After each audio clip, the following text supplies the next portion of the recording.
అన్నారు. ఆ నుంచి మొదలైంది. ఎక్కడికి వచ్చిందంటే చంద్రబాబు నాయుడు నంద్యాలలో అరెస్ట్ వరకు వచ్చింది. అక్కడే అయిపోయింది వీళ్ళ కథ.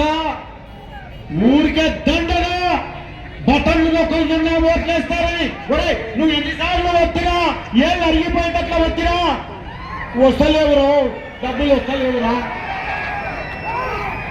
ఇదే కాదు ట్యాక్సీలు అన్ని మీరు ఇచ్చేది 10 రూపాయలు, విద్యుత్ ఛార్జీలు, మందు పెంచడం రేట్లు, ఇసుక పెరిగిపోవడం, ఇవన్నీ లెక్కలేసుకుంటే 10 రూపాయలు ఇస్తే మీరు 100 రూపాయలు లాక్కుంటున్నారు మీరు పేదవాళ్ళ దగ్గర. అందుకే డిసైడ్ చేసుకున్నారు. యాడన్నా తిక్కోడన్నా చేస్తారా? ఒక రాష్ట్రానికి రాజధాని లేకుండా ఓరే వెదవా, రాజధాని లేనటువంటి రాష్ట్రం ఏంటి లేదురా భారతదేశంలో.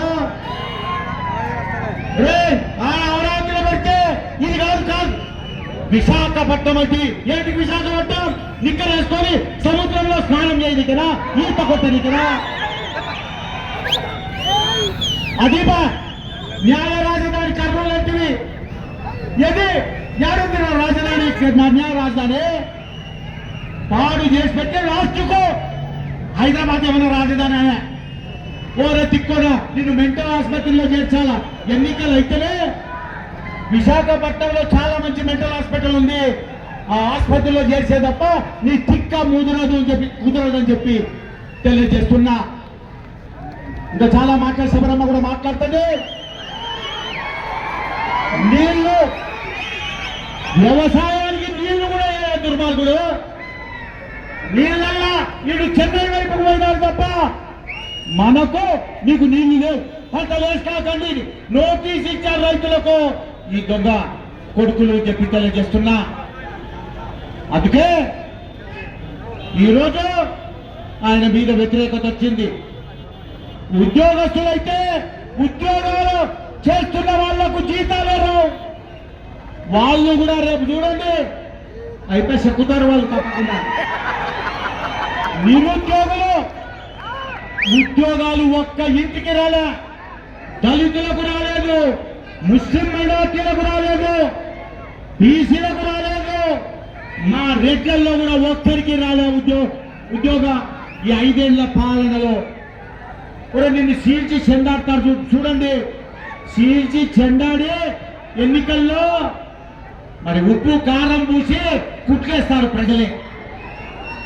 కాబట్టి జగన్ను లండన్ కు పంపండి, చంద్రబాబు నాయుడు ముఖ్యమంత్రిగా చేసుకోండి. ఈ 7 నియోజకవర్గాల్లో అసెంబ్లీకి వాళ్ళని గెలిపించండి ఫారూక్ గారితో పాటుగా. అదే రకంగా ఒక డాక్టర్, మంచి మనసున్న డాక్టర్. తమలో మీడియా వాళ్ళు కొంచెము ఆడున్నారు కానీ ఆడు వెనకాల అదల్లా ఉన్నారా మా వాళ్ళు, కొంచెం ఫోటో బాగా తీయండి. ఇదంతా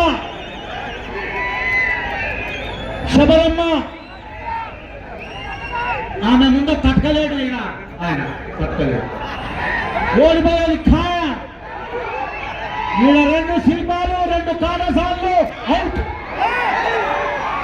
అప్పుల పాలు చేసినటువంటి కుక్కల అవుట్. ఆళ్ళగడ్డలో విజేంద్ర అన్ని అక్రమాలే అవుట్. అఖిలప్రియ చేతుల్లో. ఈరోజు మీకు చెప్తున్నా, మీరు ఆశీర్వదించండి, శబరమని గెలిపించండి, ఫారూక్ గారిని గెలిపించండి. అదే రకంగా మరి ఈరోజు ఇరిగల రాంపుల్లారెడ్డి గారు కూడా వచ్చారు, జనసేన నాయకులు. మరి సురేష్ గారు వారు వచ్చారు. అదే రకంగా ఎంఆర్పిఎస్ నాయకులు, బీజేపీ మేడం మురళి గారు, అదే రకంగా శబన గారు భాజపా అందరు వచ్చారు. మీ అందరికీ నమస్కారాలు తెలియజేస్తున్నాం. బెంజమిన్ గారు